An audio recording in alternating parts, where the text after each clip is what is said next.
নমস্কার বন্ধুরা, তোমরা সবাই কেমন আছো? আশা করি সবাই ভালো আছো আর আমিও খুব ভালো আছি। আজকে আমি তোমাদের সঙ্গে শেয়ার করব আম মাখা।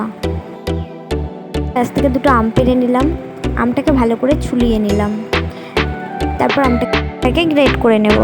এরপর লঙ্কাগুলোকে বেটে নেব। লঙ্কা বাটা, স্বাদ মতো নুন, পরিমাণ মতো হলুদ গুঁড়ো, স্বাদ মতো চিনি, কাসুন্দি দিয়ে ভালো করে এটাকে মেখে নেব।